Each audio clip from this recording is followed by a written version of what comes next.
Lo que vamos a ver hoy es fagocitosis. Vamos a continuar con los procesos de endocitosis y vamos a hablar particularmente de uno de ellos. Ayer hablamos de la endocitosis mediada por receptor. Lo que vamos a ver hoy es la fagocitosis. Y después van a terminar viendo autofagia mañana. Como podemos ver, las tres vías van a terminar en el lisosoma. Y algo que vamos a ir viendo con el correr de la clase es que las tres vías también tienen algunos puntos en común.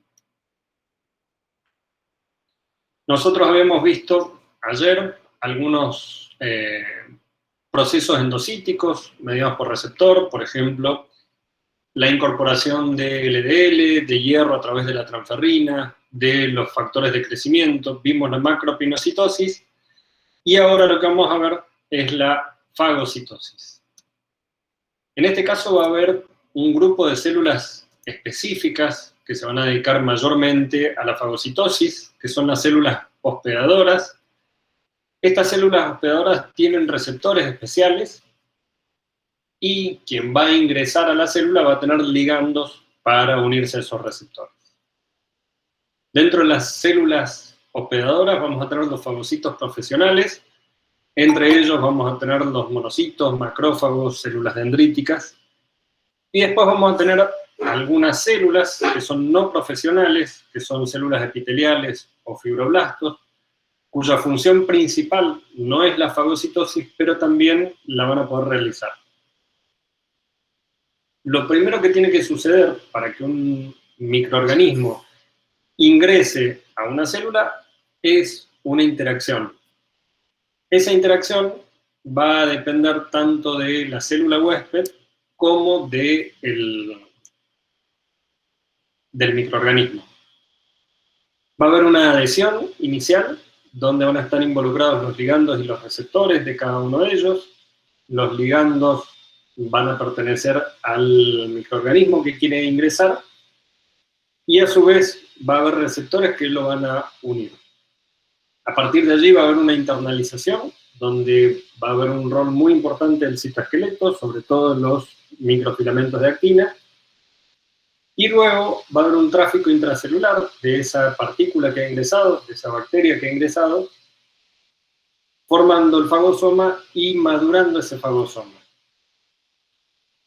Dentro de los receptores que están involucrados en la fagocitosis, vamos a tener algunos que son dependientes de opsoninas y otros independientes de opsoninas.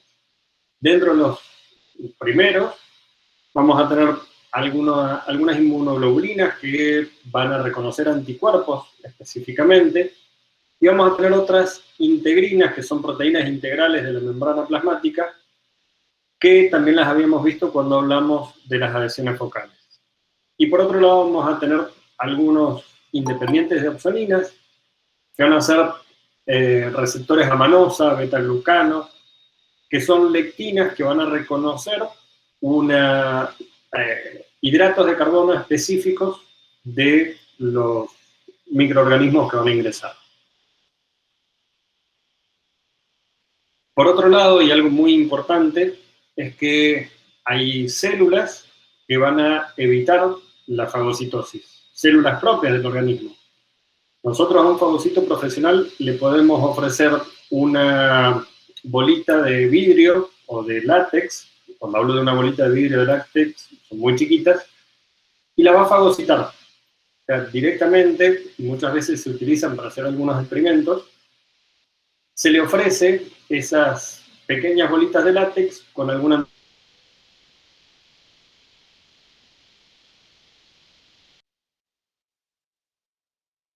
fagocitar algo que no tiene ningún tipo de señales, va a fagocitar todo lo que tenga delante. En este caso, para no fagocitar células que están todavía en óptimas condiciones, estas células van a reclutar tirosinas fosfatasas, que lo que van a hacer es antagonizar los eventos de señalización que son requeridos para la fagocitosis. Entonces, van a inhibir el proceso fagocítico de las células que están en buenas condiciones. Aquellas células que estén entrando en una apoptosis o aquellas células que necesiten ser recambiadas no van a tener este tipo de tirosinas fosfatasas reclutadas, por lo tanto, y van a tener otro tipo de señales también, que van a hacer que puedan ser fagocitadas. Pero las células normales van a evitar la fagocitosis. Recién decíamos de los mecanismos que teníamos. Uno era dependientes de opsoninas, donde los anticuerpos van a ser reconocidos por la célula fagocítica.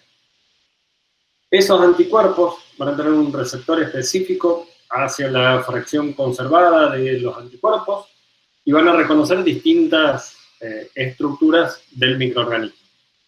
Eso va a facilitar la unión del microorganismo con la célula huésped y su posterior fagocitosis.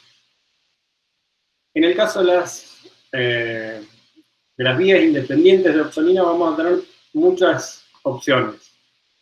Por un lado, los receptores de la célula huésped van a poder reconocer algunos pili o algunas fibrillas de las bacterias. Por otro lado, las integrinas que habíamos visto previamente van a reconocer proteínas específicas de los patógenos. En otros casos, como vamos a ver, el mismo patógeno lo que va a hacer es secretar dentro de la célula su propio receptor. Es decir, que va a inyectar, ya vamos a ver después cómo, su propio receptor para que la célula lo reconozca y lo pueda incorporar. En todos estos casos, lo que vamos a ver es una alta especificidad, y eso explica muchas veces el por qué una bacteria ataca ciertos tejidos.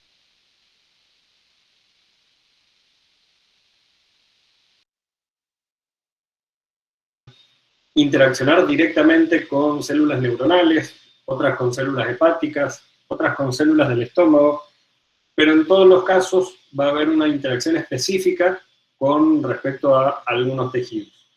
Y esto es básicamente porque la bacteria es la que, de alguna forma, va a reconocer a ese tipo celular en particular. Profe. Sí. Hay un chico, Nico Lapud, está esperando para ingresar, no sé si le figura a usted. No había escuchado que... Ahí. Ah, bien.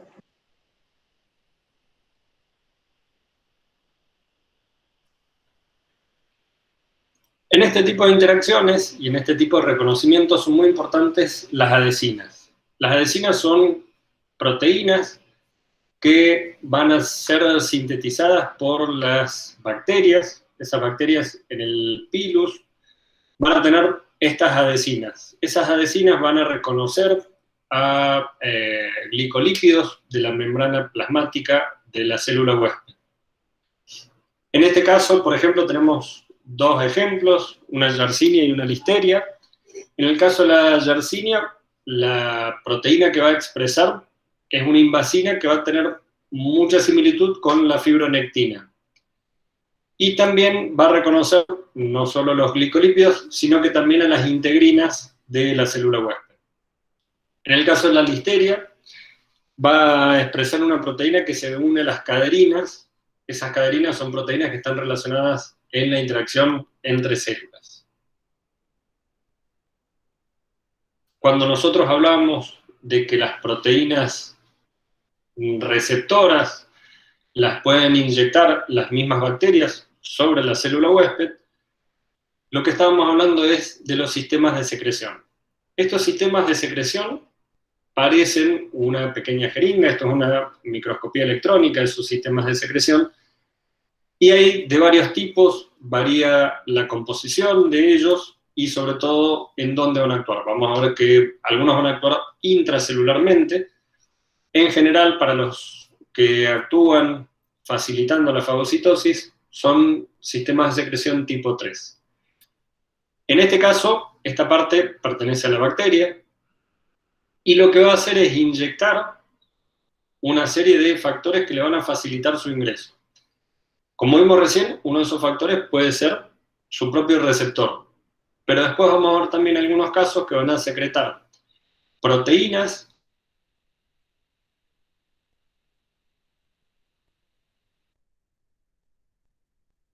posterior incorporación dentro de la célula. En este caso, los efectores que tiene la bacteria son los que van a atravesar a través de esta especie de aguja. Esa aguja tiene la capacidad de insertarse entre las membranas, entre las dos hemicapas, y dentro del citosol va a poder liberar los efectores. Un caso particular es, por ejemplo, la coli enteropatogénica, la EPEC. Este es un patógeno extracelular, no va a ingresar a la célula. Va a vivir a expensas de la célula, pero del lado de afuera de la célula. Y en este caso lo que va a hacer la coli es secretar, mediante el sistema de secreción tipo 3, su propio receptor. El receptor, para ingresar a la célula huésped, lo que va a hacer es linealizarse, y dentro de la célula huésped va a adquirir el plegamiento correcto, va a llegar a la membrana plasmática de la célula huésped, y va a reconocer una intimina que es expresada por la membrana de la coli. En esa interacción, cuando comience a interaccionar la bacteria con la célula huésped, el mismo receptor también va a activar la polimerización de actina.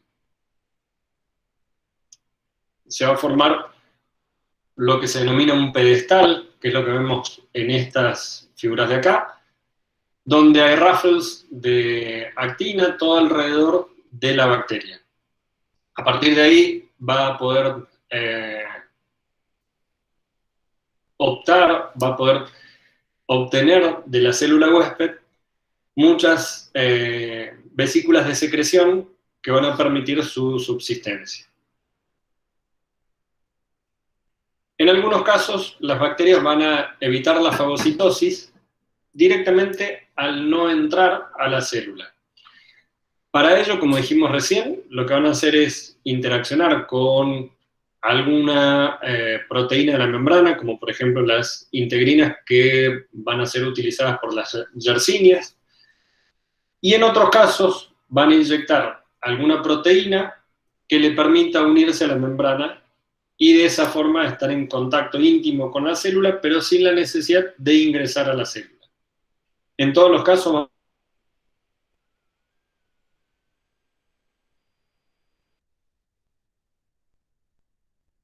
RAC, CDC42, y van a estar muy relacionadas también los filamentos de actina, la polimerización de actina en estos procesos. Ahora bien, vamos a tener otras bacterias que sí van a ingresar a la célula huésped. Para ello lo que van a utilizar nuevamente es el citoesqueleto de actina. Van a regular la polimerización de la célula huésped para poder producir esas protuberancias alrededor de la bacteria que está por ingresar. Van a utilizar las mismas proteínas que nosotros estudiamos cuando vimos la polimerización de actina. La cortactina, NWAS, ARP23, profilina, y la dinamina también la van a utilizar en este caso. Esas proteínas se van a reorganizar alrededor de la bacteria que está por ingresar. La dinamina es la primera que va a hacer el contacto más íntimo, y a su vez la cortactina es quien va a ir modulando la polimerización de actina junto con ARP23, que va a ir propiciando las diferentes ramificaciones de esas polimerizaciones. En este caso lo que va a suceder es que los filamentos de actina van a ir creciendo, van a ir polimerizando, hasta tratar de envolver totalmente la bacteria. Además de los filamentos de actina, esa membrana tiene que crecer, por lo tanto va a haber muchos fosfolípidos involucrados y sobre todo fosfoinosítidos específicos que van a estar involucrados en ese cierre del fagosoma. Por eso, además de interaccionar con las ROS-GTPasas para poder producir la polimerización de actina, lo van a hacer porque las ROS-GTPasas van a activar una PI3 quinasa que va a permitir la conversión de un fosfoinosítido en otro, y esto va a permitir que este fosfoinosítido, el P3, perdón, active el cierre de ese fagosoma que está formándose. En este caso, en la microscopía electrónica que tenemos a la izquierda, tenemos el proceso de fagocitosis de un glóbulo blanco, y en este caso la bacteria que está ingresando, además, justo en este momento se está dividiendo.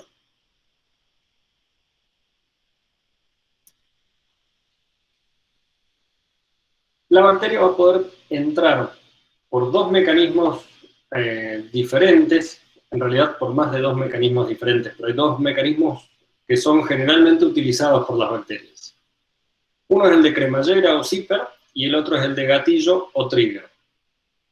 En el de cremallera, lo que va a hacer la bacteria es expresar adhesinas que van a ser reconocidas por receptores de la membrana plasmática de la célula huésped. Estos receptores, una vez que unan a su ligando, van a dar la señal de polimerización de actina que va a ir rodeando a la bacteria que está por ingresar. Estos receptores de las adhesinas son integrinas o caderinas que van a reconocer a esas adhesinas en particular. En este caso, el fagóforo que se comienza a formar va a estar muy próximo, va a estar muy cerca, va a rodear muy íntimamente a la bacteria. En el caso del sistema de gatillo, como vimos recién, es la bacteria la que va a introducir algún tipo de efectores, ya vamos a ver cuáles son las opciones que va a tener, para activar a las ROS-GTPasas y que éstas activen la polimerización. La diferencia principal es que esta polimerización va a ser un poco más desordenada, más aleatoria, por lo tanto, el fagóforo que se forme generalmente va a ser mucho más grande que la bacteria, por lo tanto va a además hacer ingresar líquido extracelular. En algunos ejemplos del método del sistema de cremallera son utilizados por la listeria o la yersinia, mientras que salmonella o shigella utilizan el sistema de gatillo. Y después vamos a tener algunas que van a utilizar sistemas intermedios o incluso sistemas diferentes a estos dos. En el caso del mecanismo de zipper, como dijimos, esos receptores que van a estar activados son los que van a activar a RO va a activar a WASP va a activar a ARP23, y este va a iniciar la polimerización de actina. Dentro de los mecanismos de trigger, puede ser que la misma bacteria directamente inyecte una proteína que esté relacionada a la polimerización de actina. Es decir, que sea similar a alguna de estas proteínas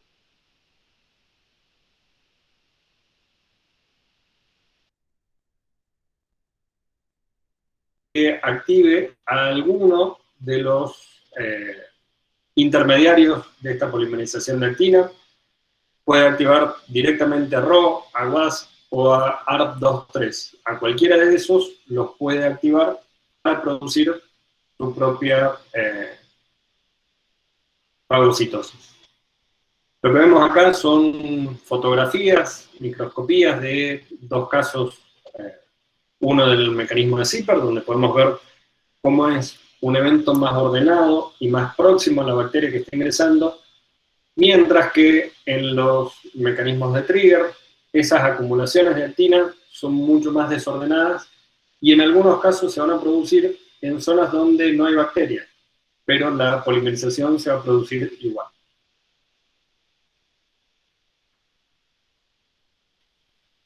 En el caso de las mediadas por zíper, la fagocitosis mediadas por zíper, como dijimos, ese receptor es directamente quien va a activar, ya sea a CD42, a RAC o a ROA, para posibilitar la incorporación de la bacteria. Esa incorporación va a estar mediada por la polimerización de actina. Los glóbulos rojos también van a ser fagocitados una vez que han cumplido su tiempo de vida medio, van a ser renovados y reciclados. Y los que ya están en desuso o sin actividad van a ser fagocitados y van a ser opsonizados con inmunoglobulina G para permitir el ingreso a los fagocitos. En el caso de las bacterias, en algunos casos vamos a tener, como dijimos recién, anticuerpos que van a reconocer esas bacterias y el receptor de esos anticuerpos va a estar en la célula fagocítica. Ese reconocimiento va a permitir la fagocitosis de algunas bacterias. Nuevamente tenemos, en este caso, a una bacteria siendo endocitada por un glóbulo blanco. En el caso del mecanismo de zíper, como dijimos recién, la Yersinia es una de las que lo utiliza y nosotros vamos a ver cómo los fagóforos van a ser muy próximos, de un tamaño muy similar a la bacteria misma. En el caso de los de trigger, como dijimos recién, estas son algunas reconstrucciones en 3 dimensiones de lo que sucede en la membrana plasmática.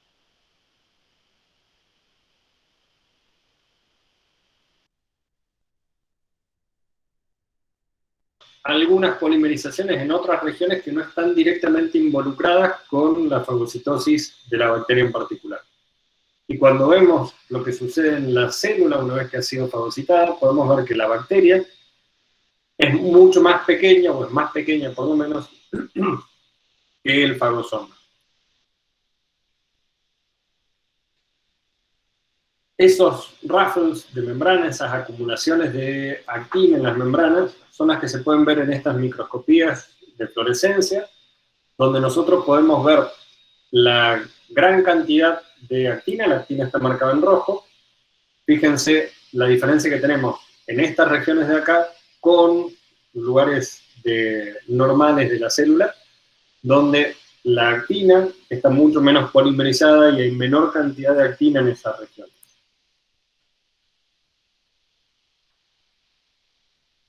Ahora, ¿qué va a suceder una vez que entre a la célula? Esa célula va a transportar al fagosoma y en el caso óptimo, lo que va a hacer esa célula es llevar ese fagosoma que va a ir madurando, lo va a fusionar con un lisosoma y en el fagolisosoma se van a degradar todas las bacterias. En este caso vamos a tener los mismos participantes que en la endocitosis, vamos a tener RAP5 marcando el fagosoma, luego cuando va madurando ese fagosoma y va adquiriendo marcadores de endosomas tardíos, va a estar RAP7 alrededor, y finalmente cuando se fusione con el lisosoma, va a poder permitirse toda la degradación del contenido de esos fagosomas. Ahora bien, lo que vamos a ver después es que las bacterias van a evitar esta vía también de diferentes formas, sobre todo para evitar su propia degradación. En esa maduración del fagosoma, la primera proteína que se va a acercar es RAP5. Esa RAP5 es la que va a reclutar a EEA1, que es una proteína de los endosomas de sorting. Nuevamente se va a reclutar, va a activar después, a continuación, el reclutado de otras proteínas como P150, PI3K3, que van a permitir la modificación de los fosfoinosítidos de ese fagosoma. Posteriormente se va a unir RAP7. RAP7 va a reclutar a los endosomas tardíos, va a ser un marcador de endosomas tardíos también, y va a interaccionar con los lisosomas que van a permitir la degradación alrededor de los 40 minutos después de haber comenzado ese proceso de fagocitosis. En este caso tenemos un cuadro donde vamos a ver en qué compartimento están cada una de estas proteínas marcadoras, los endosomas tempranos, o sorting endosome, o fagosomas tempranos. En los tres tipos de compartimento vamos a tener el mismo pool de proteínas. Estas proteínas van a tener funciones específicas en esos fagosomas. No es que sean únicamente un marcador, sino que van a tener funciones dentro de ese endosoma. Cuando hablamos de que son marcadores, es porque como son residentes de esas organelas, nosotros las utilizamos para reconocer, por microscopía de fluorescencia, por ejemplo, un endosoma temprano de un endosoma tardío.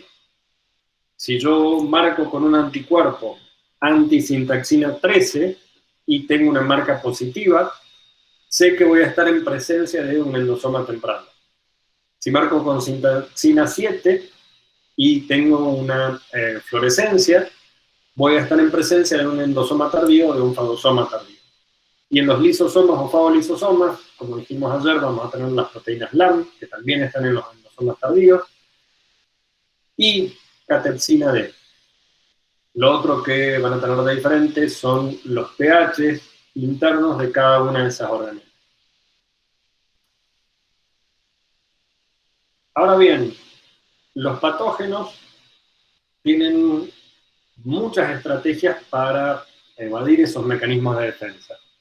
Mi pregunta es, ¿por qué un patógeno querría entrar a una célula? ¿Qué es lo que va a ganar dentro de esa célula?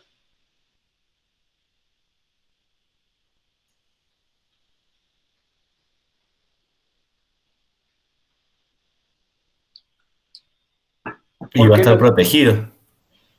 Bien, para estar protegido. Para utilizar la ¿Para qué más? maquinaria de la célula. O alguna cosa de bajar. Bien.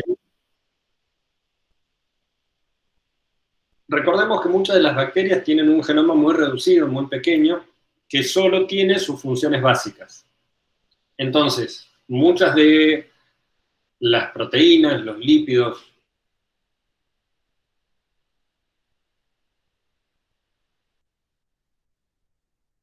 bacterias que van a vivir únicamente dentro de una célula, van a ser intracelulares obligadas, y otras facultativas. Van a poder vivir en una o en otra célula. En una célula, perdón, o fuera de estas células. Pero también, además, van a encontrar condiciones óptimas. Imagínense que una bacteria que reside en el suelo, como las pseudomonas, tienen condiciones ambientales muy cambiantes. Van a tener temperaturas extremas, humedades diferentes. Sin embargo, cuando ingresan a una célula de mamífero, por ejemplo, van a tener condiciones de temperatura constantes, humedad constante. Entonces, tiene mucha ventaja la bacteria y va a aprovechar esas ventajas al ingresar a la célula huésped. En particular, nosotros, además de bacterias patógenas, tenemos en nuestro organismo otras bacterias, hongos y protozoos que forman la flora normal microbiana. Por cada 10 a la 13 células que tiene el cuerpo humano, la cantidad de bacterias, hongos y protozoos es 10 a la 14. Es decir, que nosotros tenemos más células procariotas que eucariotas. La diferencia muchas veces es el tamaño de estas bacterias es mucho menor que una célula eucariota, una célula propia, pero en número hay un orden de magnitud de diferencia a favor de estas bacterias.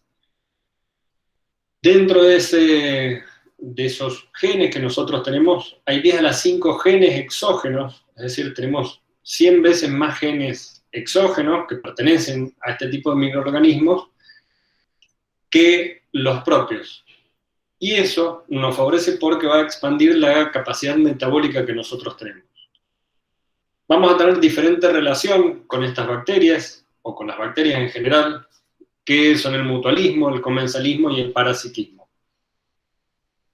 Recuérdenme qué es el mutualismo, el comensalismo y el parasitismo.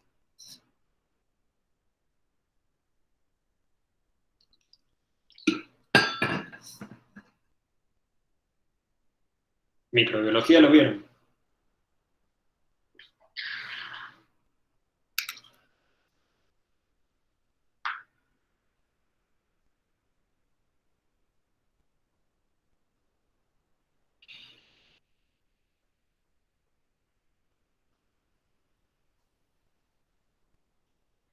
Bien, en el mutualismo va a haber dos partes beneficiadas, es decir, tanto la bacteria.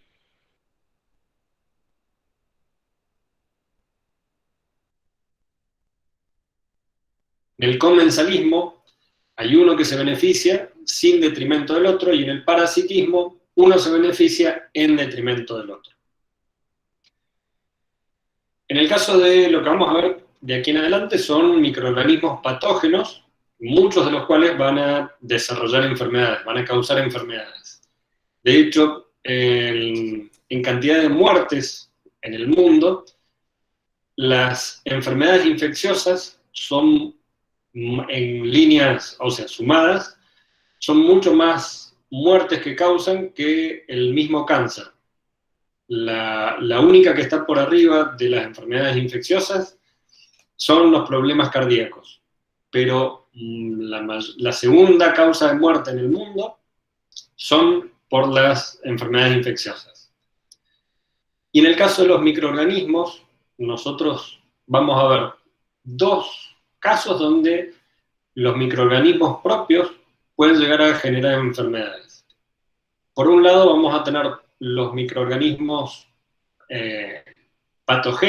no patogénicos, que van a recibir genes de virulencia de diferentes formas, que vamos a ver a continuación, y van a convertirse en células patogénicas, en bacterias patogénicas. Y por otro lado, vamos a tener dentro de nuestra flora normal, nosotros podemos tener cambios constantemente de esa flora normal. Esos cambios pueden ser favorables o desfavorables y causar enfermedades. Hay una de las causas, por ejemplo, de la diabetes, que se debe a cambios en la flora intestinal, la flora normal, simplemente por comer alimentos muy procesados. ¿Por qué? Porque esos alimentos muy procesados no contienen patógenos, son estériles, no tienen ningún tipo de bacterias, a diferencia de si nosotros comemos una fruta fresca, que vamos a incorporar ciertas bacterias cuando la estemos comiendo.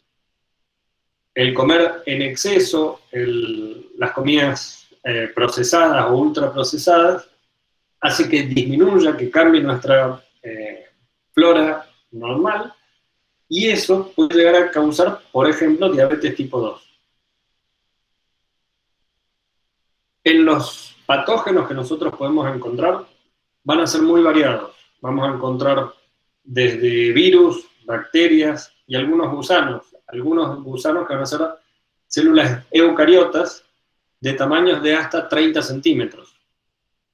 Dentro de ellos, dentro de los demás ejemplos, nosotros hoy vamos a hablar más que nada de las bacterias.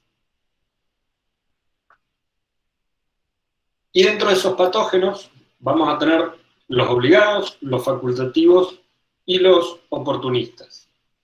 En el caso de los patógenos obligados, como decíamos antes, necesitan la célula para vivir. En el caso de los facultativos, la célula huésped es la que necesita. En los casos de los facultativos, van a convivir con la célula, dentro de la célula, o también pueden vivir fuera de la célula. En los casos que necesiten, en alguna parte del ciclo de vida, pueden llegar a ingresar a la célula. Y los oportunistas son aquellos que van a aprovechar que el sistema inmune está comprometido en algún momento para ingresar al organismo. Como decíamos recién, los patógenos bacterianos pueden convertir a células no patogénicas y hacerlas patogénicas. ¿Qué quiere decir esto? En general, los patógenos bacterianos van a tener genes de virulencia. Esos genes de virulencia son los que expresan factores que van a estar relacionados con la fagocitosis, con la invasión de la célula huésped. Pueden estar en un plásmido que contiene los genes de virulencia, como es el caso de Shigella, o en el caso de Salmonella tiene islas dentro de su propio genoma, y esas islas contienen los genes de virulencia. Esos genes de virulencia pueden llegar a las bacterias no patogénicas de tres formas distintas. Por un lado, el ADN libre puede ingresar a la bacteria e incorporarse en su genoma. El mecanismo se llama transformación. La transducción implica que un bacteriófago que contiene el virus va a inyectar ese virus en la bacteria y se va a agregar en su genoma. Y por último tenemos la conjugación, donde una bacteria patogénica se va a conjugar con una no patogénica y van a compartir esos plásmidos que contienen los genes de virulencia. Para que una célula, para que una bacteria o un patógeno pueda sobrevivir, tiene que cumplir o pasar estos 5 pasos. Primero tiene que colonizar el huésped. Segundo, tiene que encontrar un nicho nutricionalmente compatible en el cuerpo del huésped. Tiene que evitar o eludir las respuestas inmune innata y adaptativa del huésped. Se tiene que replicar utilizando todos los recursos del huésped. Y a su vez, después va a salir y extenderse a un nuevo anfitrión. Acá vamos a hacer un par de acotaciones. Cuando nosotros hablamos de colonizar el huésped y encontrar un nicho nutricionalmente compatible, los nichos pueden ser, como dijimos recién, muy variables. Pueden vivir tanto en el cerebro como en el estómago. En el caso del estómago, con un pH de 2, es muy raro que una bacteria pueda vivir. Sería poco lógico que una bacteria pueda vivir. Sin embargo, las Helicobacter pylori, por ejemplo, pueden sobrevivir en ese ambiente. Al principio, cuando se empezó a discutir esta posibilidad de que las Helicobacter vivieran en condiciones de pH tan ácidas, un científico australiano convenció a sus colegas simplemente tomándose un medio de cultivo que tenía Helicobacter pylori. Las crió en el laboratorio, se tomó el medio de cultivo y obviamente tuvo una gran infección en el estómago. Con eso demostró que podían sobrevivir en el estómago y de hecho que iban directamente al estómago, lo cual no es muy aconsejable de hacer en sus casas, pero es una forma que fue la mejor forma que encontró en ese momento de convencer al resto. Por otro lado, en esta última parte de salir y extenderse a un nuevo anfitrión, lo que vamos a ver, o lo que podemos ver en algunos casos, es que hay bacterias que se van a replicar o van a utilizar un único tipo de huésped.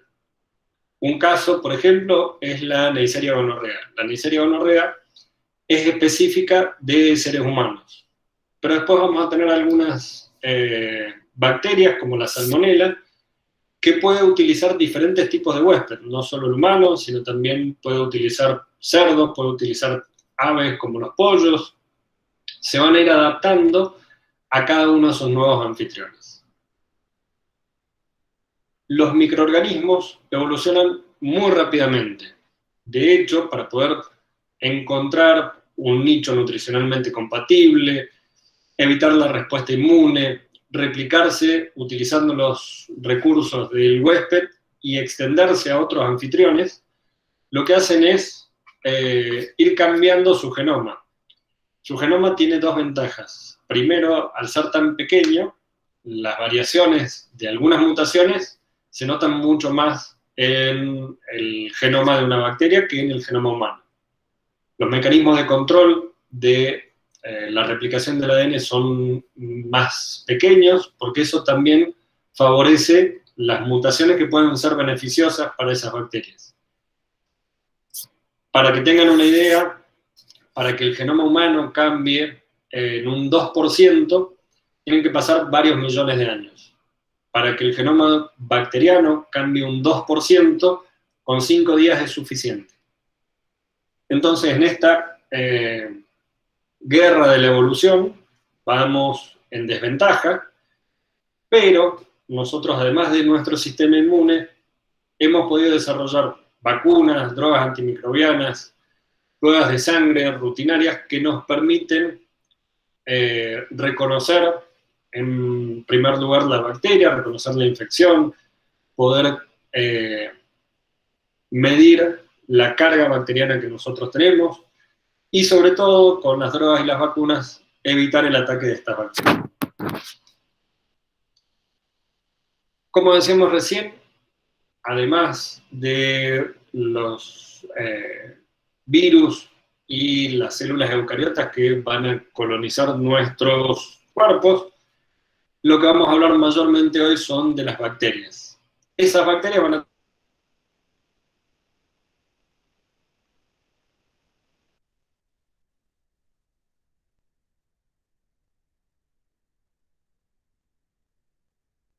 el lipopolisacárido externo y el péptido glicano son lo principal que van a diferenciar unas bacterias de otras, y sobre todo dentro de las mismas gram negativas, por ejemplo, la composición de ese lipopolisacárido y de algunas proteínas que están en la superficie van a ir diferenciándolas a unas de otras. En el caso de las bacterias, para poder ingresar, van a tomar diferentes mecanismos. Nosotros vimos en algunos casos que iban a forzar a la célula huésped a modificar su membrana para poder ingresar. En el caso de la legionela, por ejemplo, va a forzar a la célula a que haga una especie de loop alrededor de ella, ingrese de alguna forma que todavía no se conoce demasiado bien, y recién ahí comience a sobrevivir. Lo que también vamos a ver es que algunas bacterias van a frenar la maduración de los fagosomas, otras, como la Chlamydia trachomatis, una vez que ingresan, van a sobrevivir dentro de una vacuola que ellas mismas crean y que se mantienen en esa vacuola durante el resto del tiempo, durante el tiempo de su vida.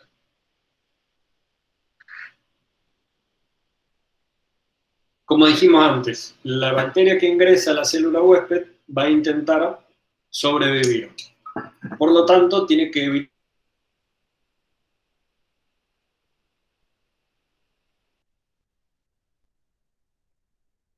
que está al principio de la maduración, lo puede romper y escaparse y vivir en el citosol de la célula. Pueden modificar ese fagosoma de manera tal que no se fusione con los lisosomas. O, en tercer caso, puede llegar a modificar el interior del fagolisosoma para que, luego de la fusión con los lisosomas, pueda sobrevivir en ese ambiente hostil. Lo primero que vamos a ver es la ruta de escape. Una de ellas, una de las bacterias que utiliza esta ruta de escape, es la listeria. La listeria, una vez que se une a través de las caderinas, ingresa a la célula huésped, forma ese fagosoma, va a secretar una proteína en particular que se llama listerioslicina. Esa listerioslicina tiene la capacidad de degradar la membrana, en este caso la membrana del fagosoma. Eso le permite romper el fagosoma, se libera la bacteria y luego la listerioslicina que ha sido secretada por la bacteria es rápidamente degradada por el proteasoma. Pero la bacteria va a poder sobrevivir intracelularmente. La ventaja que tiene esta listerioslicina es que es activa a pH ácidos. Por lo tanto, mientras está dentro del fagosoma va a ser activa. Y una vez que se rompe el fagosoma y se libera, el pH es de alrededor del 7 a 7,2, se inactiva esa listeriolisina, por lo tanto no va a romper ningún otro tipo de membranas, y se degrada rápidamente. La listeria y la shigella lo que van a hacer para movilizarse dentro de la célula, como vamos a ver después, es utilizar los filamentos de actina. Esos filamentos de actina, por diferentes mecanismos, tanto shigella como listeria, como vamos a ver después, la rickettsia también, utilizan diferentes formas de activar la polimerización de actina. Y una vez que comienza la polimerización, van a favorecerla y van a avanzar y se van a movilizar dentro de la célula o van a invadir células vecinas. La listeria, por ejemplo, va a activar una vía dependiente de ARP23 directamente. En el caso de la shigella, va a necesitar o va a activar primero WAS para que éste active ARP23.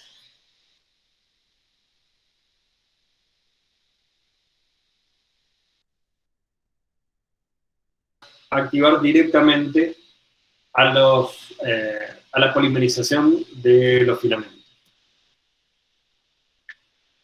Como decíamos recién, esa listeria, cuando va ingresando a la célula huésped, va a ir rompiendo esas membranas del fagosoma, va a secretar la proteína ACTA, que es la que va a activar la polimerización de la actina, y de esa forma va a poder movilizarse e invadir otras células vecinas.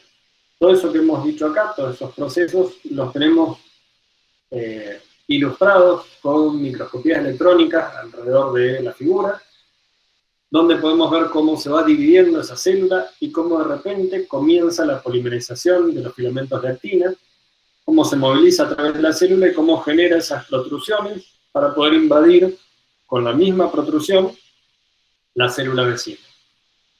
Fíjense que en este caso la listeria nunca abandona la célula huésped inicial hasta que ha ingresado y ha formado el nuevo fagosoma dentro de la segunda célula. Este movimiento lo vimos previamente cuando vimos la polimerización de los filamentos de actina, donde teníamos la bacteria teñida en rojo, los filamentos de actina teñidos en verde.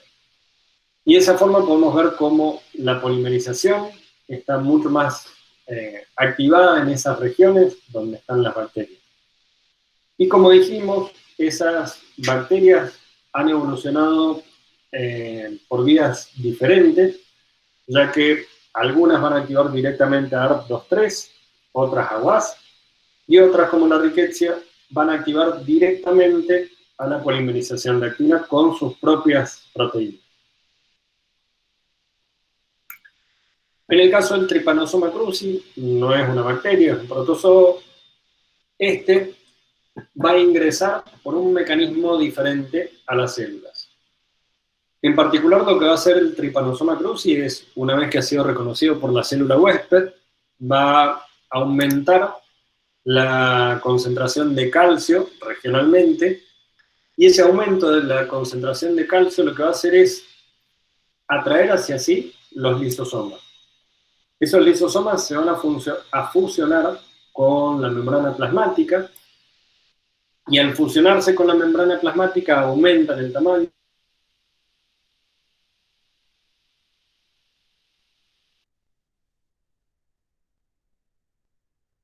Una vez que está dentro de la célula, después va a romper ese fagosoma y se va a replicar.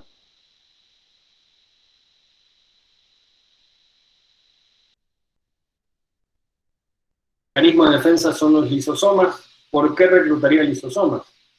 ¿Por qué no los lisosomas que recluta no degradan al trypanosoma?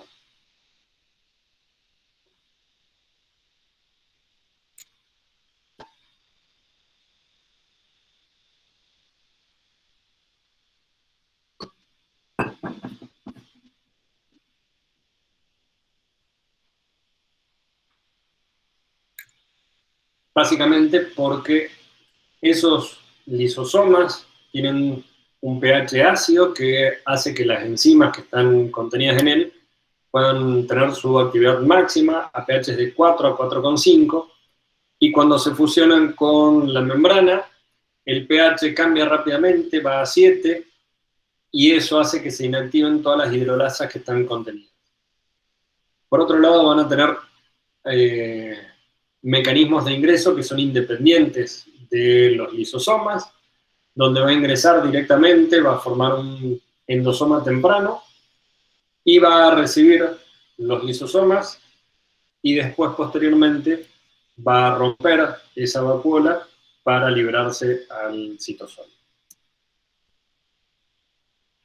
Es muy importante también en el transporte de los lisosomas el papel de los microtúbulos, ya que la señal de calcio es la que va a hacer que los lisosomas, a través de los microtúbulos, lleguen hacia la membrana plasmática.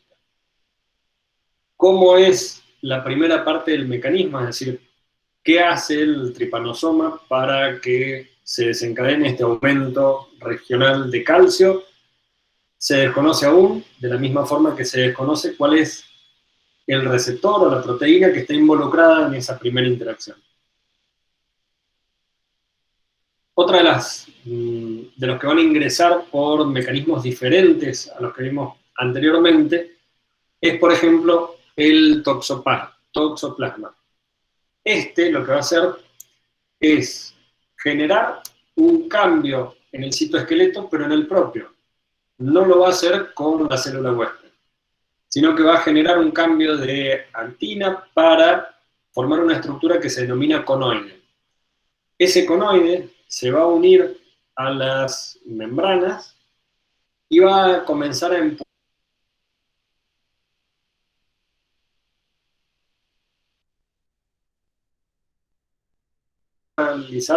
va a estar involucrada una miosina de la familia 14, una miosina bastante rara, bastante poco común, y la polimerización y depolimerización de actina va a ser sobre el parásito y no sobre la célula huésped.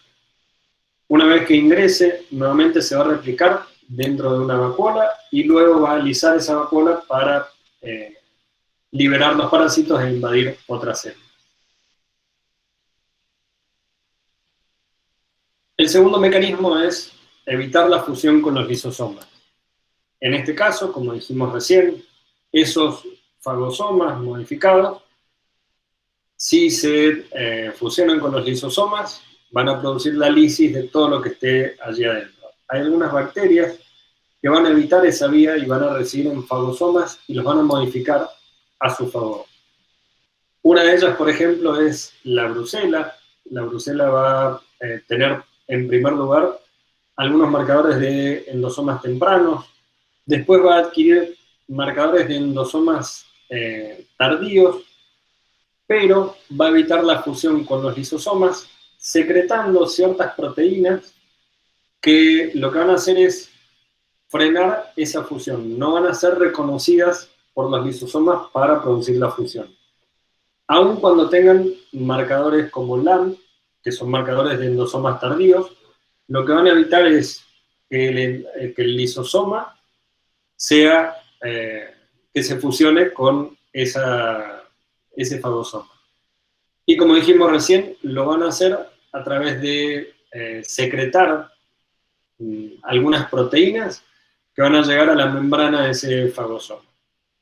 En el caso de Legionella, una vez que ingresa a la célula, lo que va a hacer es directamente no interaccionar con los endosomas tempranos, sino que va a reclutar proteínas del retículo endoplásmico. Por lo tanto, al madurar, va a tener características de la membrana del retículo endoplásmico, entonces no va a ser reconocido por los lisosomas para su fusión. Va a ser una estructura totalmente diferente a la que se podrían fusionar los lisosomas.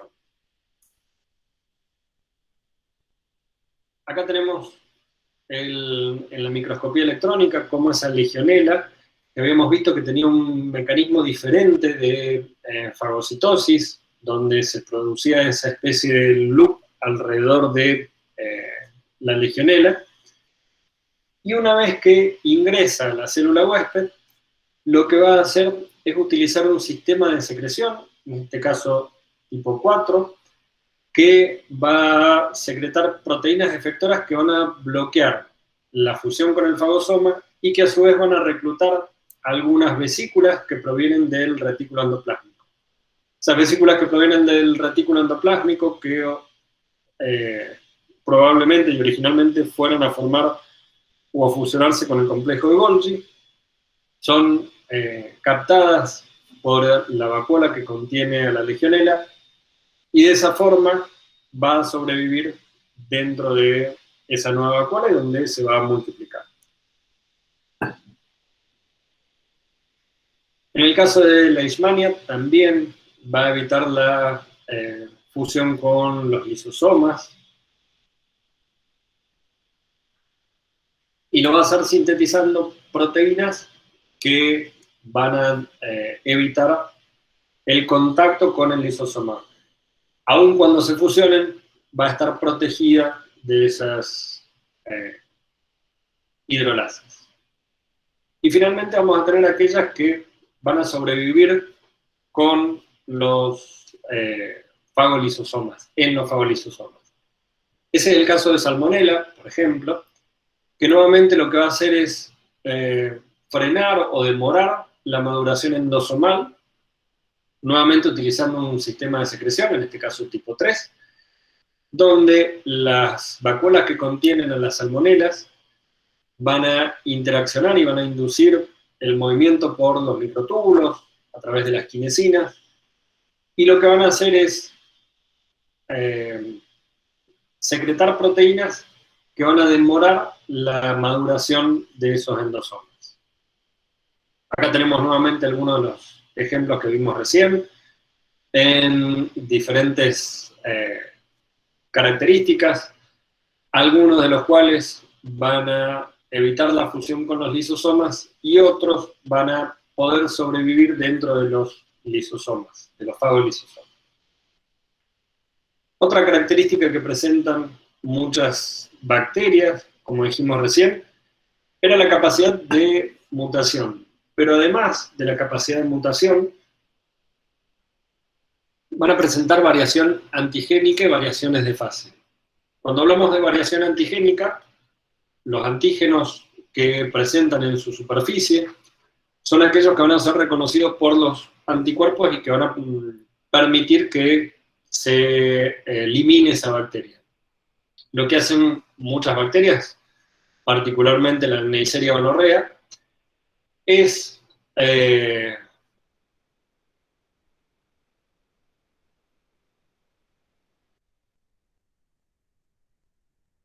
sucede en esos genes es que van a tener secuencias homólogas dentro de sus secuencias y van a permitir que se inserten genes propios en otros sitios del genoma.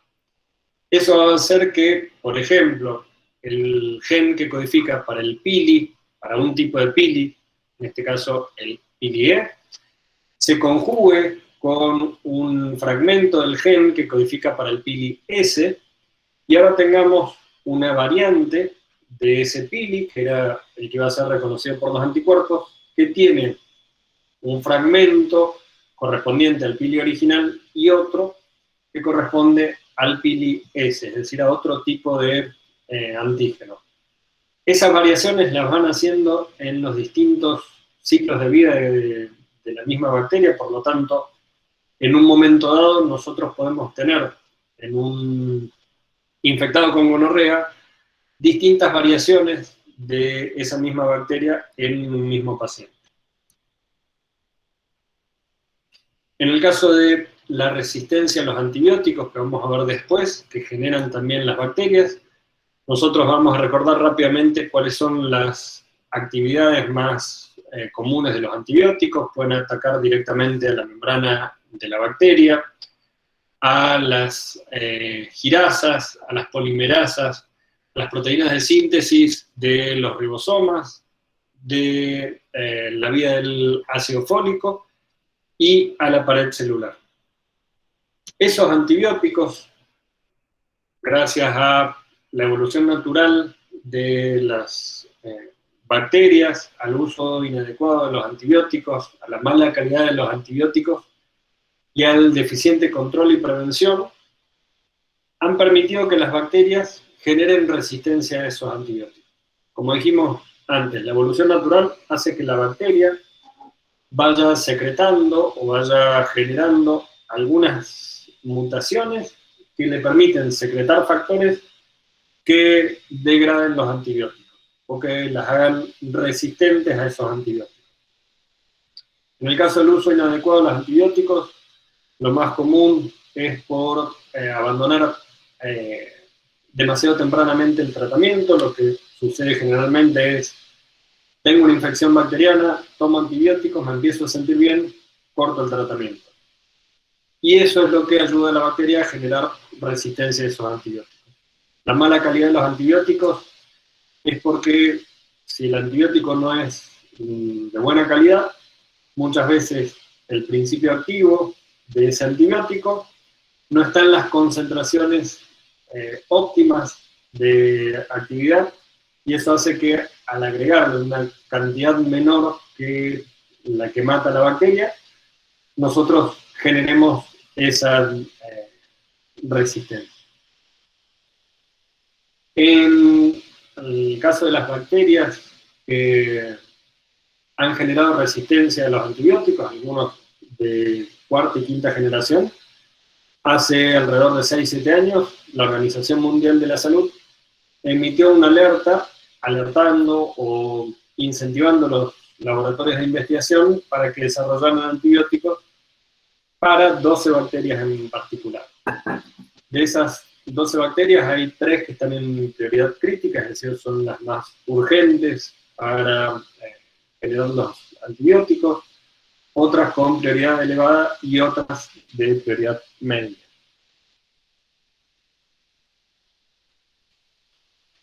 En el caso del fagosoma, como vimos recién, por su tamaño y por la cantidad de material que tiene que hacer ingresar, va a requerir un gran aporte de la membrana de la célula.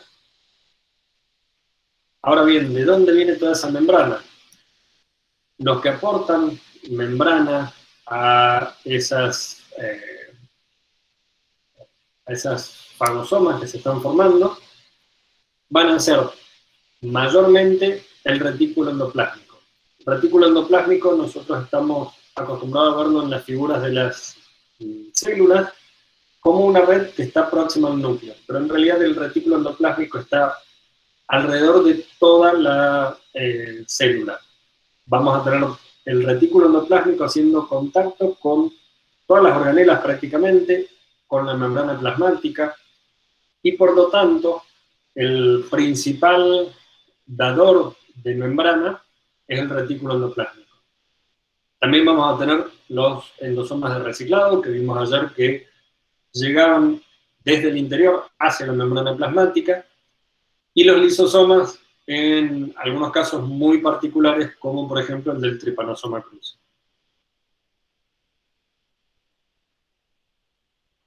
Finalmente vamos a ver cómo responde la célula hospedadora.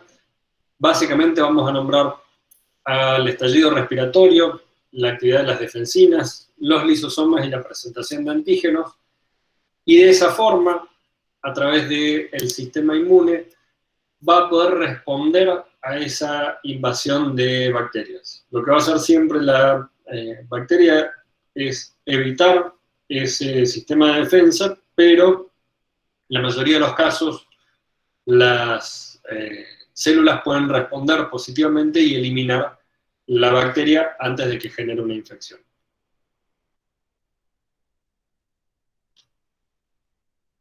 Cuando hablamos de los lisosomas, vamos a hablar siempre de las degradaciones que se van a producir ahí a partir de las nucleasas, las lipasas y todas las hidrolasas que están contenidas. Para terminar, simplemente vamos a hablar de cómo investigar o de cómo ver cómo está involucrada las proteínas de la célula huésped en la invasión de algunas bacterias. En el caso de Rickettsia Parkeri, Esta bacteria se transmite a los humanos, pero también a los perros, a través de las mordeduras de las garrapatas. Y estas van a invadir la célula huésped, involucrando al complejo ARP23, al complejo WAVE, a las ROS-GTPasas, y la pregunta es, ¿cómo hacemos para poder investigar este tipo de cosas? Lo primero que yo voy a ver es el estado de esas proteínas, la actividad, la concentración, y después lo otro que puedo ver es si eliminando la expresión de alguna de estas proteínas, yo puedo ver cambios en la infección o en la invasión de estas bacterias. En este caso, lo primero que hicieron los investigadores fue probar distintos tipos celulares y los incubaban con la bacteria purificada. Lo que vieron en particular fue cómo se iba internalizando la bacteria una vez que habían infectado esas células, y vieron que en algunos casos la internalización era baja y en otros un poco más alta, entonces se quedaron sobre todo trabajando con las células de mayor porcentaje de internalización. Con esas células, lo que hicieron además es, por un lado, ver cuánta Rickettsia parkeri se internalizaba, cuantificaron esa cantidad de bacterias, y lo hacen básicamente por microscopía o por Western blot. En el caso de la microscopía, lo que van a hacer es contar cuántas bacterias tiene después de determinado tiempo cada una de las células. Se hace un promedio y a partir de eso uno puede estimar cuál es el porcentaje de internalización. En este caso, además, pusieron una Rickettsia parkeri que había sido inactivada por calor.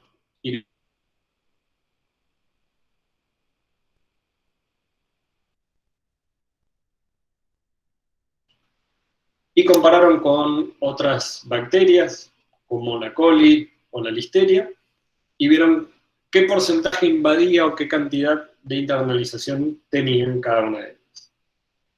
Lo otro que trataron de visualizar fue qué pasaba o cómo cambiaba esa internalización en función de la estabilidad del citoesqueleto. Lo que usaron en esas células que habían incubado con las bacterias, utilizaron las drogas que vimos hace unos días, que podían depolimerizar microtúbulos o filamentos de actina. En el caso de las células S2R, lo que hicieron es comparar lo que sucede con la internalización con las células control o las células que han sido tratadas con la trunculina. Esta, como inhibía la polimerización de actina, lo que ellos encontraron es que bajaban muchísimo la internalización. Eso les está diciendo entonces que la actina está muy involucrada en la internalización de estas bacterias. En las otras células, además de la truculina, lo otro que probaron fue nocodazol. El nocodazol lo que hace es depolimerizar microtúbulos, y vieron que prácticamente la cantidad de internalización que tenían en estas células no variaba. Por lo tanto, lo que ellos dedujeron es que los microtúbulos no estaban directamente involucrados en la interacción o en la internalización de estas bacterias. ¿Qué es lo que hicieron después? Para ver cuáles son las proteínas específicamente que estaban relacionadas con la internalización de las bacterias, lo que hicieron fue disminuir o eliminar la expresión de determinadas proteínas. Lo hicieron con RNA de interferencia. Ese RNA de interferencia es específico para cada una de las proteínas que fueron probando, y lo hicieron con proteínas como ARP23, como WASP, como WAVE, y en estos casos, para ver si mi RNA frenan la expresión de mis proteínas, lo que yo hago es un Western blot. En ese Western blot voy a poner todas las células, cada uno de estos carriles corresponde a un tipo de células donde le he agregado un RNA de interferencia específico. En este caso, las células que les agregaron un RNA de interferencia contra ARP3, ven que la expresión de ARP3 desaparece sin afectar las expresiones de las otras proteínas. Para WASP pasa lo mismo y para WAIT pasa lo mismo. En el último carril nosotros vemos que han visto la expresión de tubulina. ¿Por qué la de tubulina? Porque se usa como control de referencia. Esto me está diciendo que todos estos carriles tienen la misma cantidad de proteínas totales, y que la que disminuye es específicamente la del RNA de interferencia. Lo que vieron después es cómo, cuando nosotros utilizamos ese RNA de interferencia para proteínas específicas, disminuía la internalización de las bacterias. Para ello lo que hicieron a estas Rickettsia parkeri, las marcaron con fluorescentes. Estos fluorescentes, cuando están los anticuerpos, cuando se los agregan y están fuera de la célula, van a tener una fluorescencia, y cuando están dentro de la célula, tienen otra fluorescencia. Y eso les permite diferenciar las que están afuera de la célula de las que están adentro de la célula.